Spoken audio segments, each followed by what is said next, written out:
for Americans who are unable to work due to lockdowns. Federal unemployment checks have been a lifeline. If the pandemic gets worse, then the kids can't go to school, and I would expect for the $600 to continue. But if it doesn't continue and the pandemic gets worse and they take away the $600, then we're all screwed. That $600 a week handout expires on Friday. Republicans in the Senate want to extend federal aid for the unemployed, but their proposal is much less generous. We want to encourage work, and we've learned a very tough lesson that when you pay people not to work, what do you expect? And so this payment will be adjusted so that we have additional payments to help people for approximately 70 to 75% of their income. The new Republican relief proposal would cut the extra cash to $200 a week. But it does provide for another stimulus check worth $1,200 for many Americans. It also calls for the extension of eviction bans for people unable to make rent. And it would provide loans to small businesses affected by the pandemic. The Republican bill will cost $1 trillion. But Democratic lawmakers have slammed their colleagues across the aisle, saying this is no time to be stingy. The Republican legislative response to COVID-19 is totally inadequate.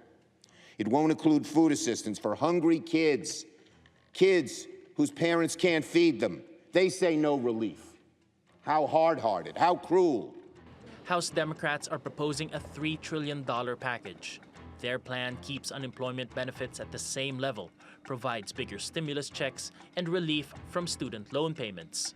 Congress is set to take a month-long break from August the 7th, so lawmakers have less than 2 weeks to extend a helping hand to millions of Americans. Paolo Montecillo, TRT World. Well, for more on this showdown, let's go to Christian Lawrence. He's Senior Market Strategist at Rabobank in New York. Welcome back to the program, Christian. Now, we have obviously on hand here two very different relief packages, one worth $3 trillion from the Democrats, another worth $1 trillion by the Republicans. Presumably, they'll meet somewhere in the middle. But how badly does the US economy need any sort of stimulus right now? I have to say the US economy needs it desperately. Up to this point, household balance sheet destruction hasn't been quite as bad as you would have expected. And partly that's because in 30 of the 50 states, unemployment benefits are now higher than the median income. So I have some sympathy with the idea that these extra unemployment checks are discouraging people going back to work. But quite frankly, a lot of people can't go back to work. The jobs aren't there to return to. So we certainly need another stimulus package to see us through the coming months while the economy is still relatively shut down across the board. And I think the other thing to mention is it does feel a little bit uncomfortable hearing politicians talking about the dangers of handing $600 out to low-income unemployed households when the Fed is essentially pumping trillions to backstop shareholders in the financial markets. There's certainly a big divergence there. And I would argue that the economy desperately needs to see another stimulus package to at least see people through until the economy has really reopened much further. Remember, a lot of the parts of the economy that have reopened have been forced to stop reopening or unwind that reopening. So the jobs aren't there to return to. Yes, can I ask you about what the US Central Bank might do? Because their latest meeting is due to wrap up on Wednesday. And we know the central bank has unleashed trillions of dollars into the financial system during this crisis. And that's helped, I guess, see stocks surge in the United States. Perhaps it's also helped the gold rally that we're seeing now. Do you believe that the levers that are being pulled right now are effectively benefiting, I guess, stockbrokers, traders more than they are the ordinary American?